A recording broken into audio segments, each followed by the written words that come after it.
exponente del liberalismo de toda la historia argentina, uno de los grandes referentes en la historia de la libertad, nuestro máximo prócer, el profesor Alberto Venegas Lynch, hijo.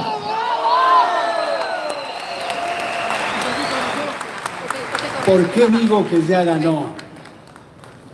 Porque instaló los temas centrales de la libertad, porque subió la vara de la libertad, porque corrió el eje del debate y convirtió la parla de algunos de los políticos en temas cercanos a lo alberdiano, aunque los siempre indiscretos archivos no dicen lo mismo respecto de esos que ahora están con la parla de la libertad.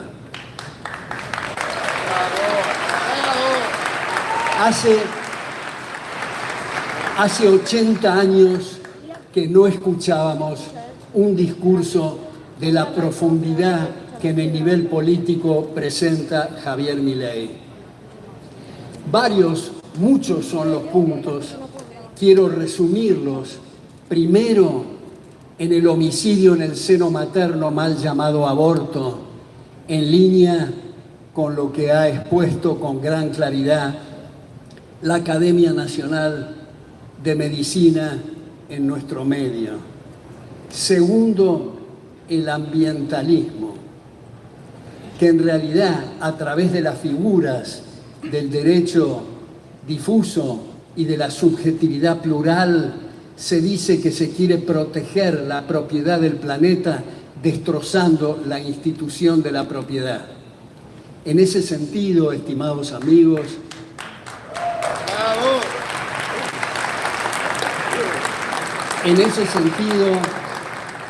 yo les sugiero que vean en YouTube, entre muchos otros autores, a Iván Greaver, Premio Nobel en Medicina, a John Coleman, fundador y primer CEO de Weather Channel, al expresidente de Greenpeace, Thomas Moore, mostrando los fraudes que hay en el llamado ambientalismo. Luego, una cosa que yo les comento a ustedes que me parece, casi diría, digno de Woody Allen. Algo que, si no fuera dramático, sería cómico, y es que lo acusen a Javier Milei de antisistema, cuando estamos rodeados de antisistemas hace 80 años.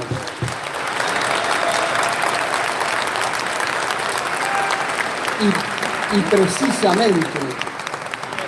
precisamente, Javier Milei ha entrado a la escena para fortalecer el sistema republicano alberdiano en contra de los antisistemas. Luego, lo que vamos a hablar hoy brevemente de moneda, y no digo política monetaria porque precisamente eso es lo que hay que evitar, las medidas sugeridas por Javier Milei en el plano previsional, en el plano laboral, en el comercio exterior, en el federalismo, etcétera, etcétera. Ahora, en este breve andamiaje conceptual que quiero presentar, quiero decir primero que no es la inflación. Se dice equivocadamente que la inflación es el aumento general de precios. Pues si fuera general, no habría problema con la inflación. La parte más contundente de la inflación es la angustia que produce el desequilibrio entre precios e ingresos. Como ustedes saben, los salarios son también un precio. Si todo galopara al son de determinado índice, no habría problema con la expansión monetaria. Tendríamos que eventualmente utilizar carretillas para transportar el dinero, modificar los libros de contabilidad y las máquinas de calcular, pero no habría ese desequilibrio entre precios e ingresos. El efecto contundente de la inflación es la distorsión en los precios relativos. Y la causa de la inflación es la expansión exógena de la masa monetaria. Exógena quiere decir extraña al mercado, debido a decisiones políticas. ¿Y qué importa? ¿Qué diablos importa eso de distorsionar los precios relativos? Es que los precios son los únicos indicadores que tiene el proceso de mercado para asignar eficientemente recursos. Hay un periodista que seguramente ustedes han escuchado nombrar y han oído algunos de sus comentarios, John Stossel, que brevemente él dice: imaginemos un trozo de carne envuelto en celofán en la góndola de un supermercado. Ahora los invito, decía John Stossel, a que cerremos los ojos y vayamos en regresión para atrás, desde el agrimensor que está calculando los espacios en el campo, el alambrado, los postes. Tengamos en cuenta que los postes muchas veces son proyectos de 30 años entre sembrar y la tala, para no decir nada de los transportes, de las cartas de crédito. Luego los tractores, los fertilizantes, los plaguicidas, los caballos, las riendas, los peones, etcétera, etcétera, cada uno trabajando en el spot para tener ese trozo de carne en la góndola del supermercado envuelto en celofán, que nadie está interesado en eso especialmente, sino haciendo su tarea sin conocer al prójimo, y hay una coordinación, en este caso, de más o menos 500.000 personas que no se conocen entre sí. Y luego irrumpen los megalómanos y dicen: no podemos dejar esto a la anarquía del mercado, tenemos que regular. Y ahí desaparece el celofán, la carne, la góndola y eventualmente el supermercado, como ocurre con este personaje venezolano que habla con los pajaritos. Entonces,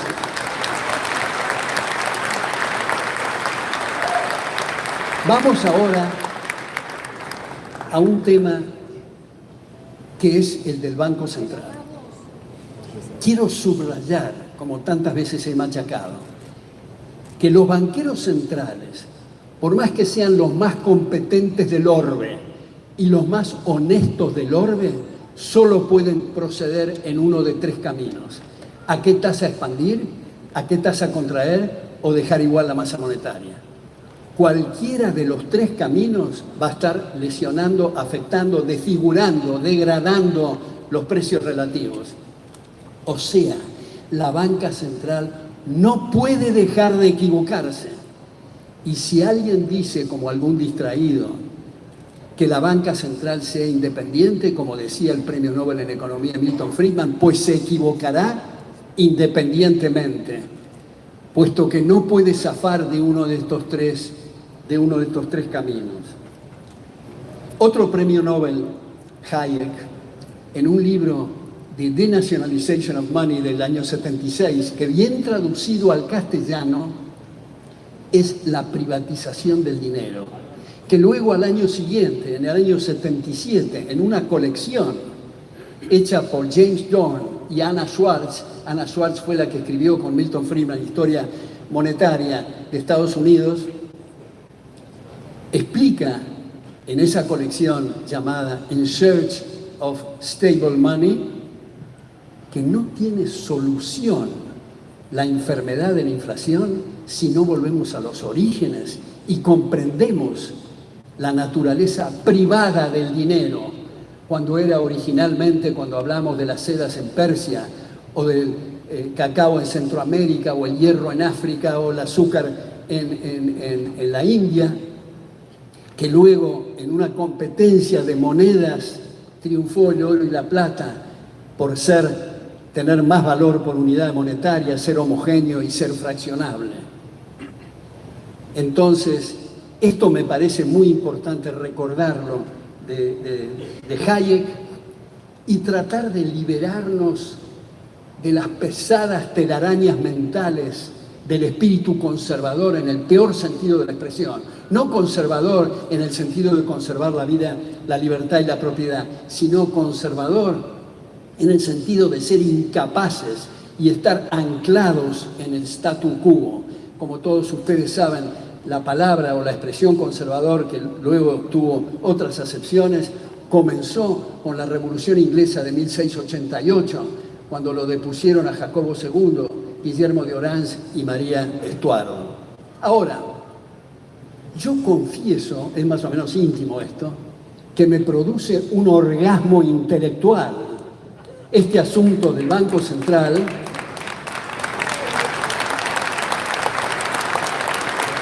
que he venido machacando hace 40 años en mi primera edición de Fundamentos de Análisis Económico. Ahora, mi último trabajo, publicado en La Nación, no este último de esta semana, que era sobre la pauta publicitaria oficial, sino el anterior, que se llamaba Inflación Monetaria, la trampa de la banca central, donde sugiero 6 pasos para la eliminación del Banco Central, en una graduación según lo que sea posible, según lo que pueda digerir la opinión pública, tomando en cuenta el tema de los pasivos remunerados, los depósitos a plazo. He elaborado sobre ese tema. Y otro trabajo, quiero ser autorreferencial en esto, que publiqué o que presenté en la Asociación Argentina de Economía Política y que fue publicado en Análisis de esa asociación, que se llamaba Política Monetaria, Regla Monetaria o Moneda de Mercado, pronunciándome por esto último. Esto fue en el año 85. Ahora, en este sentido, yo quiero subrayar que, como todos ustedes saben, ha habido discusiones sobre distintas propuestas en los medios públicos. Algunos de colegas muy consistentes en sus propuestas y muchos otros muy inconsistentes, enredándose en algo que aparecía ante la opinión pública y era un embrollo fenomenal.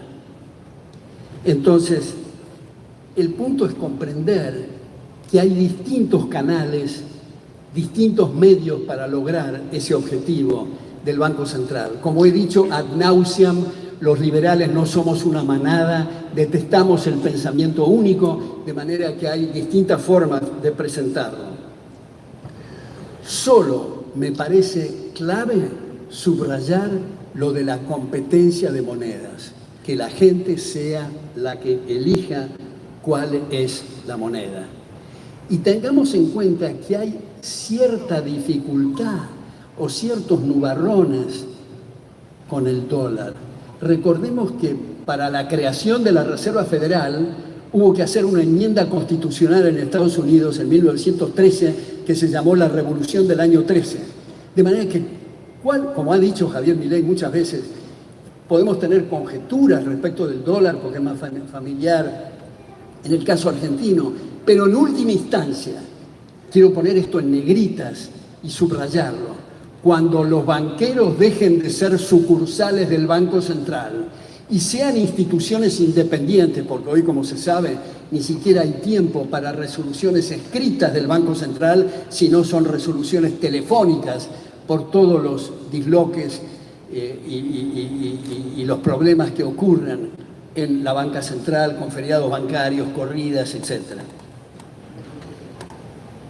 Ahora, respecto de la regla monetaria, tengo un minuto, que se decía, bueno, ¿por qué no emitir como crece el Producto Bruto, por ejemplo, un promedio entre el 3 y el 5%? ¿Para qué? Para no estar con emisiones y contracciones y para darle información a los operadores económicos. Pues no se le da ninguna información.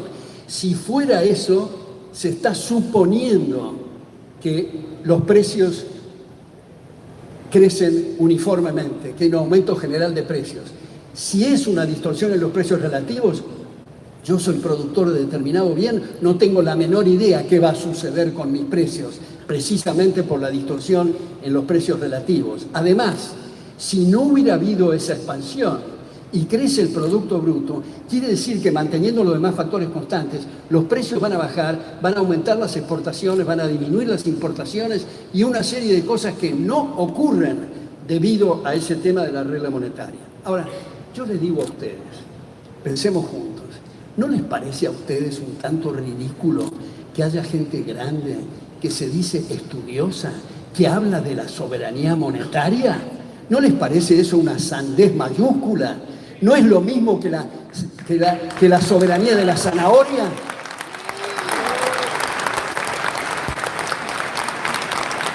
¿No es lo mismo que hablar de la soberanía de la lechuga?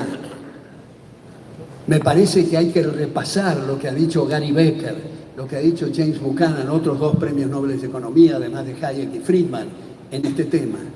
¿No les parece que es un poco ridículo que haya gente grande que ha propuesto sacarle ceros de nuevo a la moneda para que esta vez el Banco Central se porte bien cuando es imposible que se porte bien?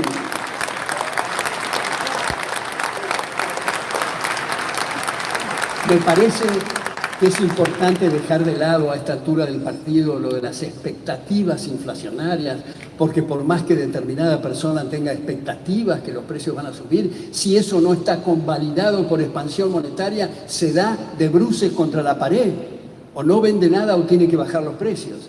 Lo mismo cuando se dice la inflación está influida o determinada por el precio de determinado producto, por ejemplo el petróleo, que está vinculado con otros productos, pues el consumidor, al aumentar el precio del petróleo, puede o consumir menos de los otros productos que consumía para consumir la misma cantidad de petróleo, o disminuye la cantidad de consumo del petróleo para mantener la misma cantidad.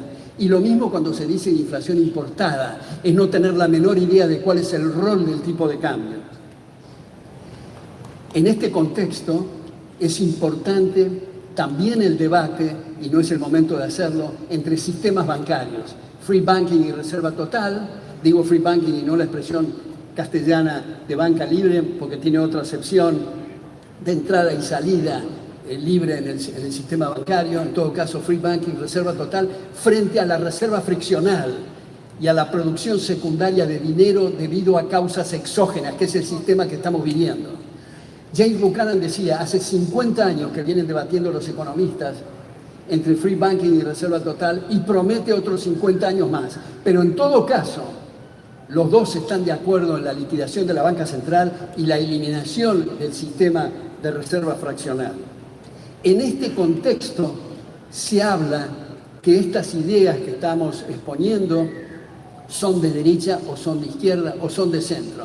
Les hago otra confesión. Me resulta anodina a esta altura la expresión derecha, izquierda, de centro. Me parece lo mismo que arriba, abajo, atrás o adelante. Sugiero que empecemos a utilizar la expresión estatismo frente al liberalismo, porque incluso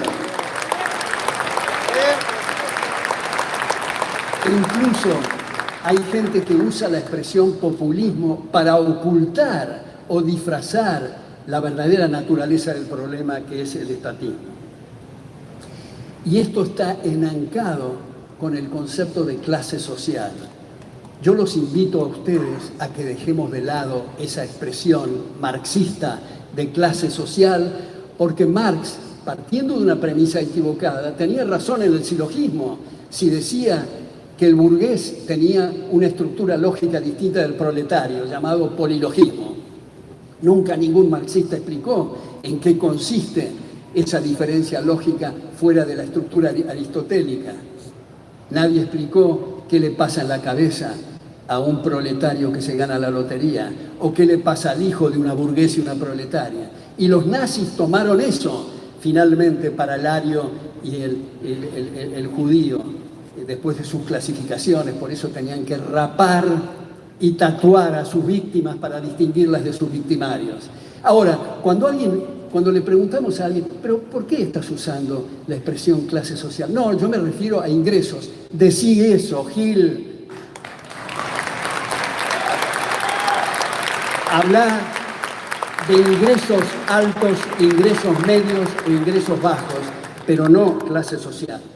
Y voy cerrando ahora, y digo que en lo personal quiero agradecer muchísimo las contribuciones de mis alumnos y mis exalumnos, y quiero agradecer enormemente el apoyo ilimitado de mi mujer, de mis hijos y mis nietos, y quiero destacar muy especialmente la difusión notable que viene haciendo mi hijo Bertie.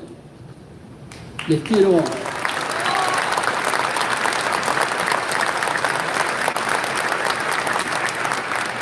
comentarles en este cierre que desde mi perspectiva y seguramente la de ustedes, cuando uno escribe un artículo, es central las primeras líneas para que la gente siga leyendo.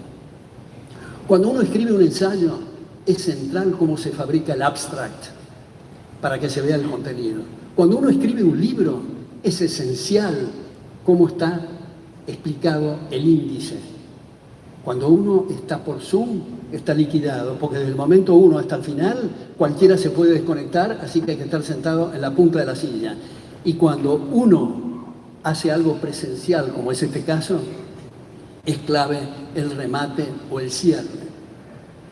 En ese sentido, quiero recordarles a ustedes que Aldous Huxley, que su libro más conocido es El Mundo Feliz, Brave New World, que recomiendo especialmente Un Mundo Feliz revisitado, donde Huxley reacomoda sus ideas para asentarse en algo muy, muy liberal.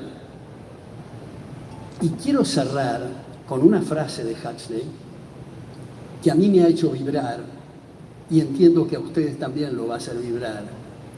Y es una descripción muy acabada de lo que está ocurriendo, que va a cambiar si se adoptan las recetas que propone Javier Milei. Y la frase de Huxley dice así: las comunidades del mundo moderno están constituidas por un grupo de gobernantes corruptos por demasiado poder y una inmensa población de corruptos por actitudes pasivas de obediencia irresponsable. Muchas gracias.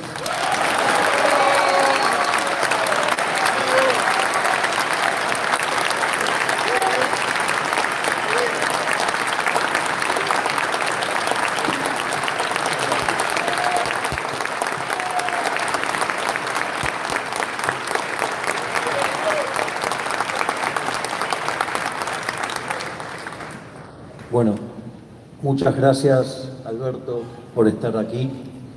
Muchas gracias a cada uno de ustedes que están presenciando esta charla, la presentación de este libro. Y lo primero es que uno con lo que tiene que luchar es básicamente con la deshonestidad intelectual que presentan los políticos,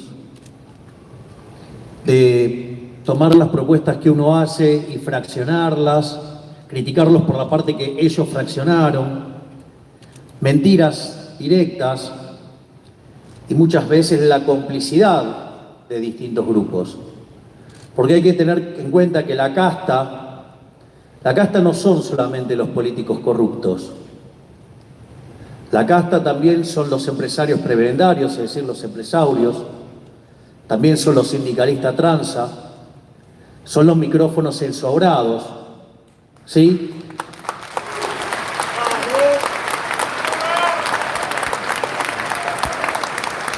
Y en ese contexto también los economistas chantas que trabajan para el poder. En ese sentido, nosotros hemos presentado nuestro programa económico en distintos lugares, lo hemos hecho con mucho detalle, hemos explicado las reformas de primera, segunda y tercera generación, eso por ejemplo fue hecho en la provincia de Córdoba. Hemos explicado sobre el caso de eliminar el Banco Central, la competencia de monedas, y que a la postre, a los efectos de liquidar el Banco Central podía ser una dolarización, pero que después con el paso del tiempo los individuos podían elegir otra moneda. No solo eso, sino que además hemos sido muy precisos en una determinada cantidad de situaciones y sin embargo nos encontramos con mentiras, con falacias del hombre de paja. Entonces una de las cosas que me voy a dedicar en esta charla es explicar justamente la eliminación del Banco Central y el fin de la inflación, que es el nombre del libro. En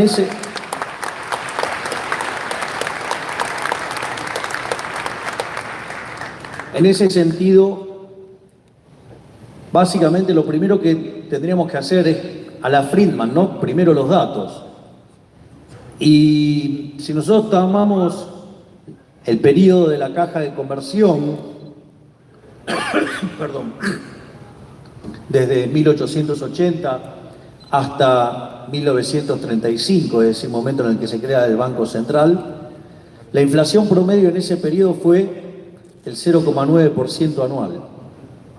Después, cuando creamos el Banco Central Mixto, en los 10 primeros años la inflación promedio trepó al 6% anual.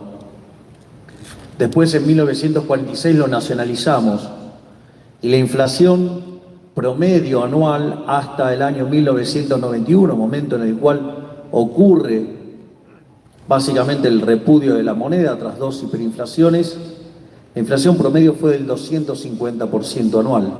Tuvimos 2 hiperinflaciones sin guerra, destrozamos 5 signos monetarios, le quitamos 13 ceros a la moneda.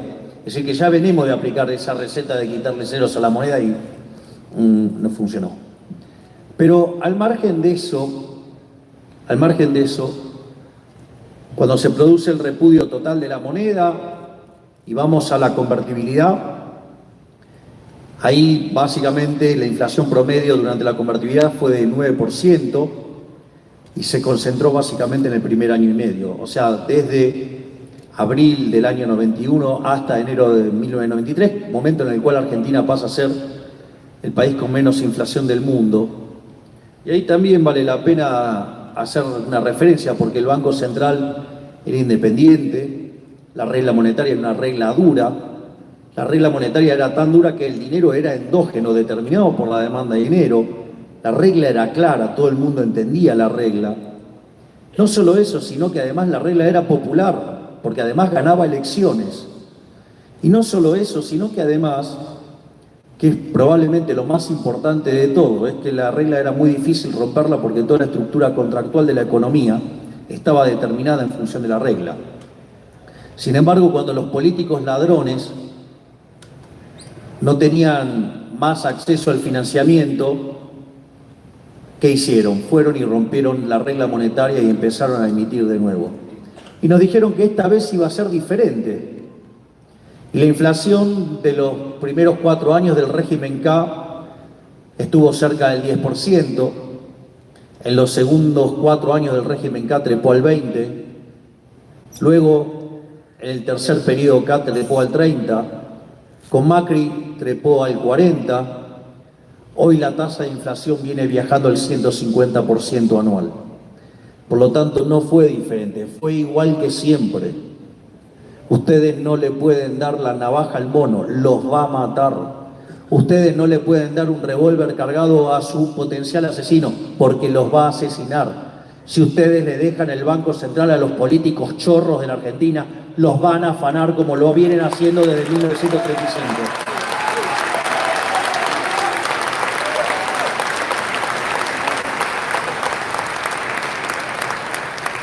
Por lo tanto, frente a esta historia de robo, saqueo, violencia, desde el Estado hacia los argentinos de bien, la pregunta no es ¿por qué el dólar? La pregunta no es ¿por qué eliminar el Banco Central? La pregunta es ¿por qué queremos tener esa maldita moneda llamado peso argentino que nos vive arruinando a todos los argentinos de bien?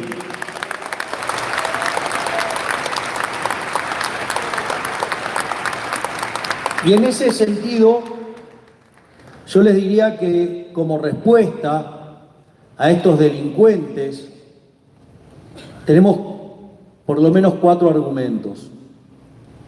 El primer argumento es de tipo moral. Miren, si yo en este momento me pongo una fotocopiadora acá e empiezo a imprimir billetes, y yo con esos billetes le quiero comprar las cámaras, los celulares, el saco, los zapatos, nadie lo aceptaría, nadie.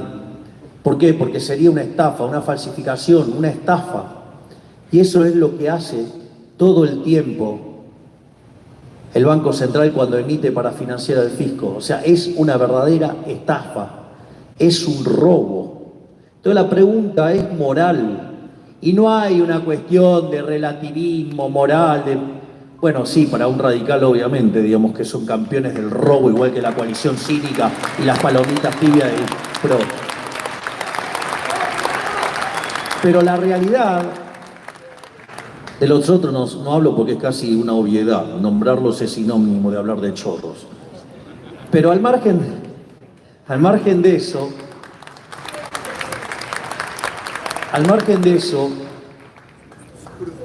por lo tanto, el primer argumento es moral, robar está mal.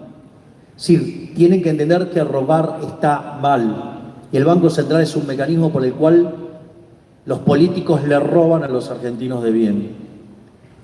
Después hay argumentos de índole técnico. El primer argumento de índole técnico debería ser bastante obvio para un economista, por más precámbrico, rudimentario, tosco, torpe, burro que sea, con perdón de los asnos. La realidad es que si un bien no tiene demanda, su precio es cero. Y si no fuera por el curso forzoso, es decir, que a punta de pistola nos obligan a tener esos papelitos emitidos por el Banco Central, nadie los querría tener. Por lo tanto, la demanda real de pesos es cero. Por ende, los saldos reales deberían ser cero, es decir, la cantidad de dinero dividido el nivel de precios. Y dada la cantidad de dinero, la única forma que eso se hace cero es con los precios tendiendo a infinito. Es decir, que este repudio sistemático de la moneda, lo único que va a hacer es hacer que vivamos con inflación, con la distorsión de precios relativos que eso genera, con los ciclos de boom and bust, con los problemas de la asignación de recursos y todos los daños que causa la economía y la acumulación de capital.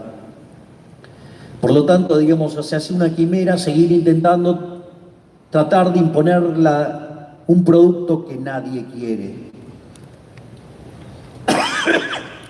El segundo problema de índole técnica es los políticos viven quejándose de los monopolios, despotricando sobre los monopolios. La verdad es que los únicos monopolios que son malos son los monopolios legales, es decir, los monopolios impuestos por la fuerza, por el mecanismo violento del Estado. Justamente, el monopolio del Banco Central es un monopolio legal, o sea, con lo cual tiene todos los elementos de un monopolio. Por lo tanto, si siempre viven hablando de lo malo que son los monopolios, ¿por qué entonces no terminar con ese monopolio y exponerlos a la competencia? Pero claro, imagínense, ¿qué pasaría con la demanda de pesos? Se desplomaría, no tendrían nuevamente ese mecanismo para robarnos. Otro argumento más es, en un contexto de equilibrio general intertemporal, plantear el problema de la fatal arrogancia. O sea, supongamos que quisiéramos determinar la tasa de interés de equilibrio. Bueno, ustedes pueden hacer el ejercicio de programación dinámica o pueden hacer uno de optimización dinámica por distintos métodos. Pueden hacerlo con, el principio de máximo Pontryagin, lo pueden hacer con el método de Chow para hacerlo vía lagrangiano. O sea, tienen un montón de formas, pero todos tienen un resultado parecido, y es que, miren, la tasa de interés real no tiene que ver con la existencia de dinero. La tasa de interés existe porque existe el tiempo. Porque la tasa de interés tiene que ver con un mecanismo de coordinación intertemporal de pasar consumo del presente al futuro y viceversa, o con la producción del presente al futuro o viceversa. En ese sentido, para determinar la tasa de interés, lo que ustedes deberían conocer son las preferencias de todos los agentes de la economía, pasados, presentes, futuros. Por lo tanto, tendrían que saber cómo va a evolucionar la población, las características de esa población, las preferencias de esa población. Deberían además conocer la estructura de bienes pasada, presente, futura. Debería conocer la tasa de preferencia intertemporal de cada uno de esos agentes a lo largo de la historia de esa economía. Deberían conocer las dotaciones de la economía, lo cual parece una tontería, pero en realidad fíjense que cosas que hoy utilizamos para producir hace 200 años quizás no sabíamos que servía para semejantes cosas. O tenemos que conocer la estructura de producción en una estructura de capital heterogénea, con lo cual implica saber la productividad marginal del capital de cada uno de estos bienes, y además tenemos que conocer el progreso tecnológico. Todo eso debería saber el banquero central. Y para saber eso debería ser omnisciente, omnipresente, y para además que resulte efectiva la política monetaria a los efectos de lo que quieren hacer, además deberían ser omnipotentes. Es decir, que esta gente se jacta de ser Dios. Y si algo le venimos a decir en la cara, políticos basura, ustedes no son Dios.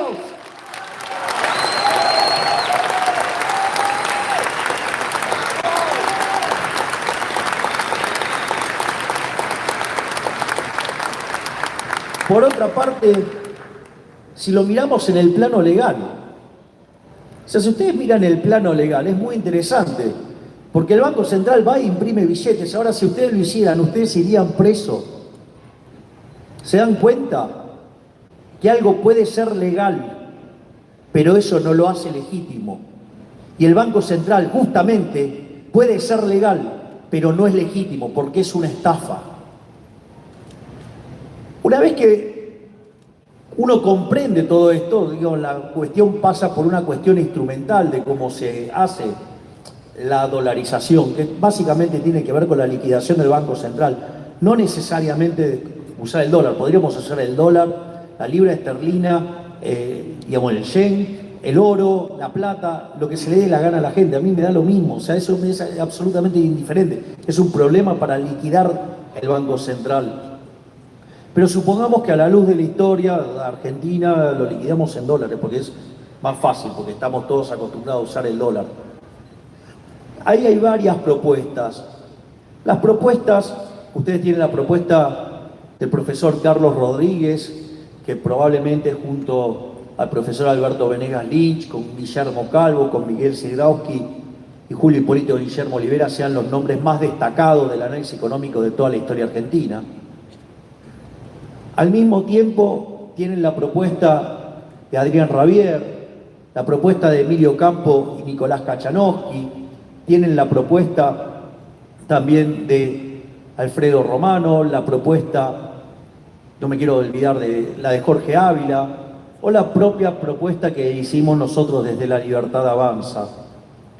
Las distintas propuestas pueden ser tipificadas en función de la característica del Banco Central en términos de política monetaria y del sistema financiero.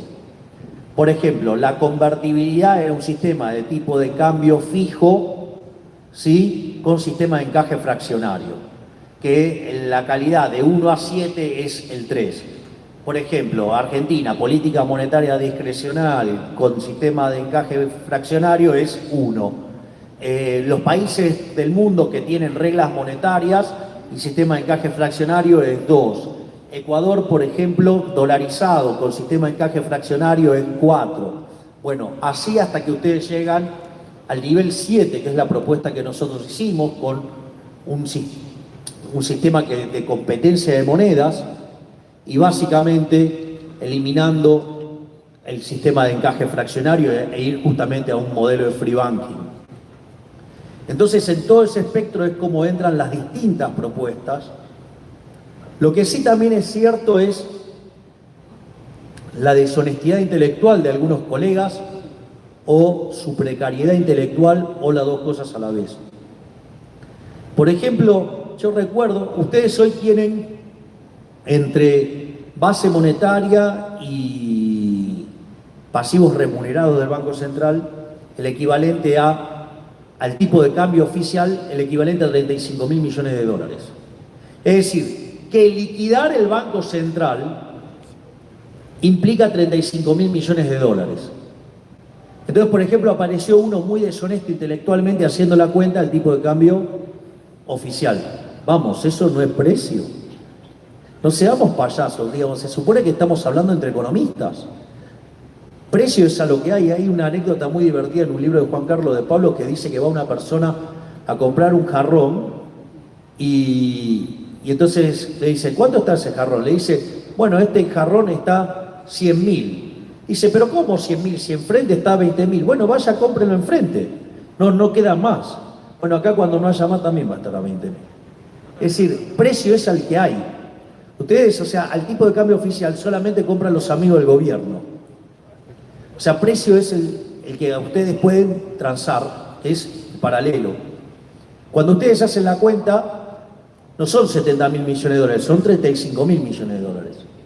Otra cosa también, que un señor que con experiencia en varios cargos dijo que eran 50.000 millones de dólares. ¿Cómo hace para que le dé 50.000 millones de dólares si los pasivos del Banco Central son 35.000? ¿O acaso está pensando en quedarse un vuelto de 15.000 millones de dólares como hicieron con cierta toma de deuda en algún momento y que después terminaron financiando la corrida para financiar a 3 amigos?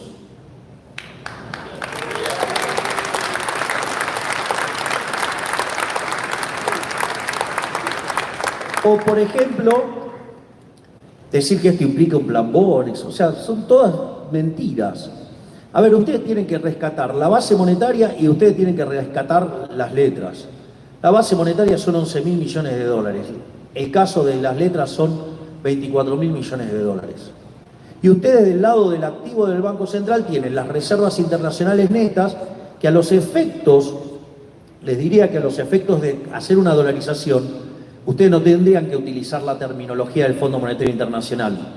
Tendrían que utilizar los activos que verdaderamente sirven para hacer estas cosas, y ahí tienen una posición de oro de 4.000 millones, tienen la posición de CEDESA, tienen la posición del BIS, tienen la posición, por ejemplo, de los DEX, todas cosas que ustedes sí podrían usar para dolarizar. Pero supongamos que lo hacemos redondo y en eso tenemos nada más que 5.000 millones de dólares. Son más, pero no importa.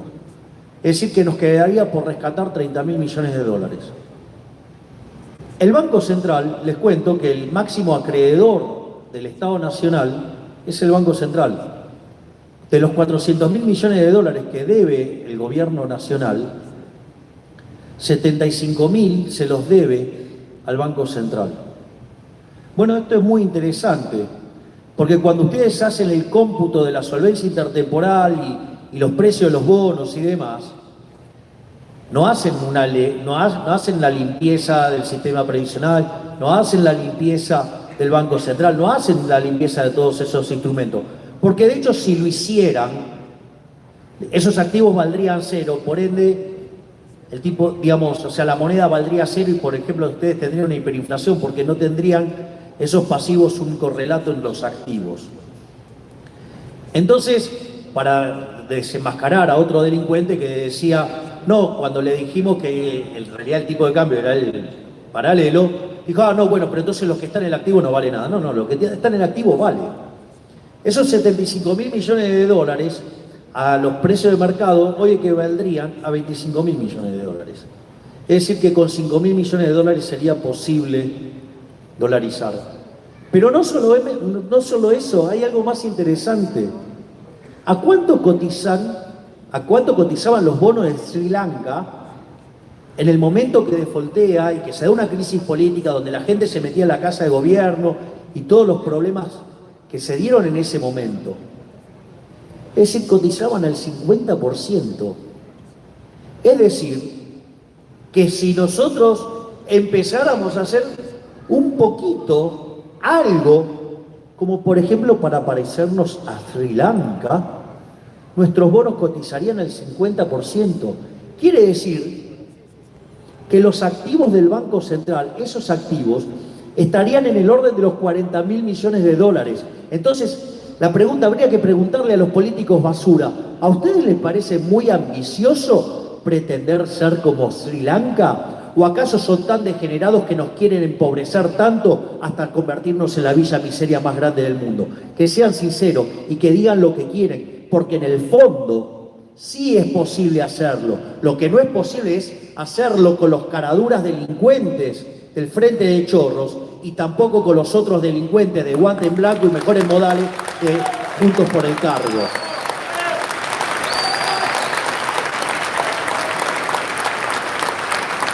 Entonces, si desde el punto de vista histórico, si desde el punto de vista moral, si desde el punto de vista técnico, si desde el punto de vista instrumental, todo es factible para terminar esta estafa, ¿por qué no terminamos con esto? No terminamos con esto por un problema de índole político. Los políticos, por ejemplo, este gobierno de delincuentes que tenemos en este momento, durante los 3 primeros años de gestión, bueno, de degestión o de desorden, no sé, pónganle el nombre que ustedes quieran, nos robaron 16 puntos del PBI con financiación monetaria del déficit fiscal. Más o menos 5.33 por año, pónganle 5 puntos y medio.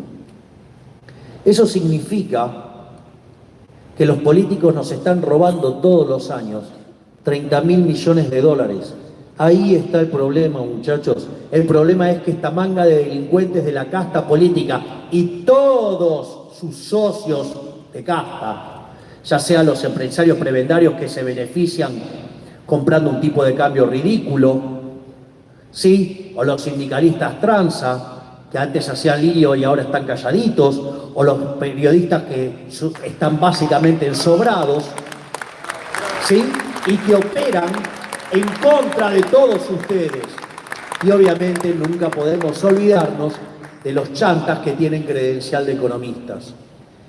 En ese sentido, hasta me parece obsceno que un economista pseudo liberal, porque ahora ya ni le puedo decir liberal, un traidor, un verdadero traidor, días atrás reclamó por el hecho de que si nosotros dolarizábamos íbamos a perder el señoriaje. Es decir, el señoriaje es decir, la que le roba los políticos ladrones a todos nosotros, a todos los argentinos de bien. ¿Qué liberal puede ser un tipo que aboga por el robo a los argentinos de bien? Un delincuente, un traidor. Por eso se pasó a las filas de Juntos por el Cambio.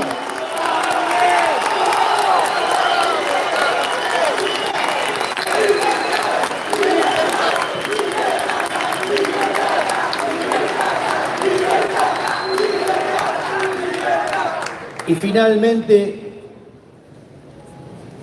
tendríamos que hablar de algunas críticas que se han hecho sobre este tema de la eliminación del Banco Central. La primera es, no me vengan con una falacia ad populum, todos los países tienen Banco Central. Si pensáramos así, en el año 1813 todavía estaríamos defendiendo la esclavitud. Por favor, dejen de hacer argumentos tan ingenuos.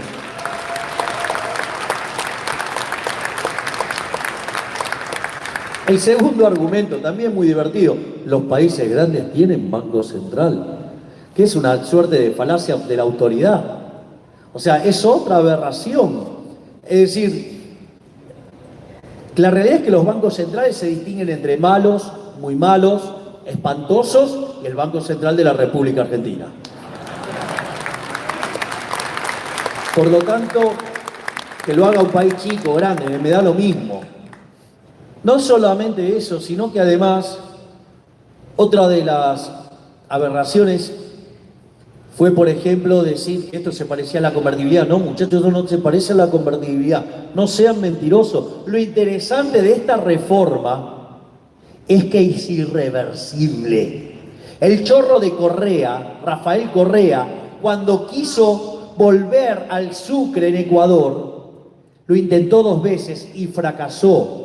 Porque como dice quien fue el presidente de Ecuador en aquel momento, Jamil Jamouad, dice, lo único que era más popular en Ecuador que Correa era la dolarización.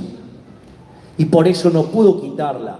Porque además los ingresos de los ecuatorianos se multiplicaron por 10 veces. Es mentira que les va mal. Panamá le fue muchísimo mejor, porque los que aplicaron la receta de los que dicen acá que lo van a hacer bien. Se llama Venezuela y terminó siendo otro desastre.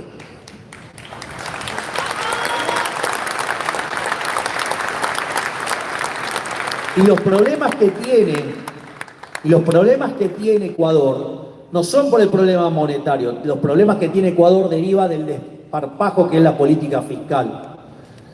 Entonces algunos dicen no se puede dolarizar porque hay déficit fiscal. Yo creo que es una cargada, creo que es una agresión al intelecto humano. O sea, nosotros se supone que en economía tenemos que aprender algo que se llama el principio de clasificación efectiva de los instrumentos de mercado de Robert Mundell. Es decir, si la inflación es un fenómeno monetario, el problema tiene que ver con una solución de índole monetaria. Nosotros decimos el problema es que el Banco Central está en manos de unos delincuentes llamados políticos. O sea, el Banco Central no debería existir. El propio sector privado puede crear su propio dinero. Pero al margen de eso, o la moneda que quieran elegir, que a mí me da lo mismo, la moneda que eligió la humanidad fue el oro y la plata. O sea, entonces en ese sentido, una de las cosas que nosotros tenemos que tener en cuenta, por ejemplo, cuando dicen, no, bueno, pero no se puede hacer porque hay déficit fiscal. Entonces, supongamos que yo llego a mi casa, supongamos que estuviera casado, un supuesto fuerte, ¿no? Estoy casado. Parece que ahora es un factor inhibitorio para ser presidente. No estoy casado. Me imagino que algunas de las muchachas que están en el público se van a ofrecer para, digamos, resolver esa problemática. Pero al margen de esa torpeza y de ese nivel de bajeza, a lo que voy es lo siguiente. Llego y cuando estoy con mi mujer me dice, che, no alcanza. Y no alcanza, ¿qué hacemos, viejo? Y bueno, ahí uno lo que... Mirá, la verdad que más de lo que laburo no puedo laburar, más no puedo generar, no sé. Entonces, bueno, uno cuando se encuentra frente a esa situación, ¿qué hace? Baja el gasto. Bueno, acá parece que los economistas proponen irse de caño. Es decir, como hay déficit fiscal, tenemos que tener Banco Central para romperle la cabeza a todos ustedes con impuesto inflacionario.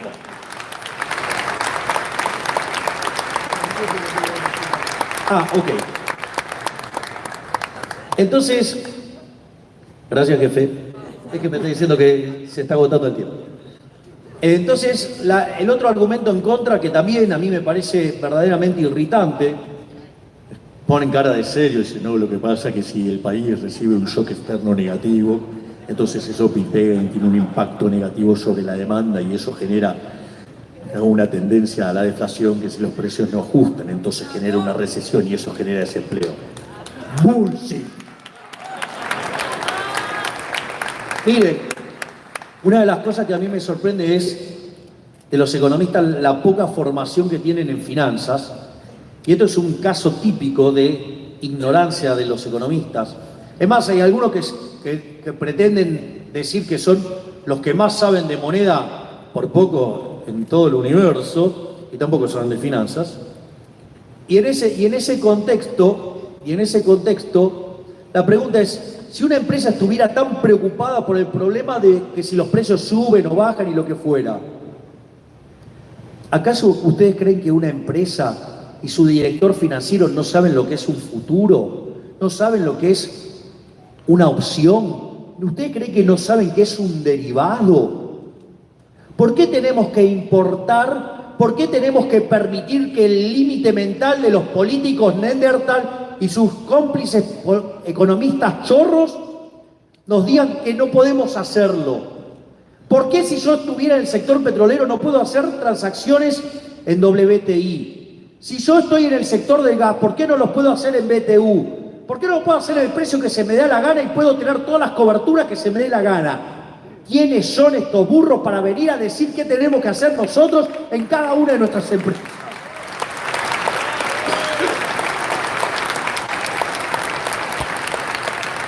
Y finalmente, es decir que hay desempleo.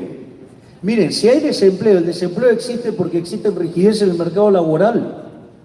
De vuelta, si yo tengo una pérdida en el motor del auto, ¿sí? No llamo al cocinero, llamo a un mecánico. Bueno, digo, tengo que ir y arreglar el problema del mercado laboral, tengo que hacer... Por eso nosotros hablamos de la flexibilización laboral creando un sistema de seguro de desempleo hacia adelante. Pero claro, si aceptaran eso, tienen que reconocer que están mintiendo y tienen que reconocer que nosotros sí tenemos un programa económico consistente y que es a 40 años, que son 3 familias de reformas, que tiene secuencialidad, y no como ese mentiroso que hablaba del mejor equipo de los últimos 50 años y que dijo que iba a tener un programa económico en diciembre y todavía no tiene nada. Que dejen de mentir, los únicos que tenemos propuesta acá somos nosotros, los únicos que queremos una Argentina libre somos nosotros, y los únicos que vamos a lograr sacar al país de este pozo somos la libertad de Avanza.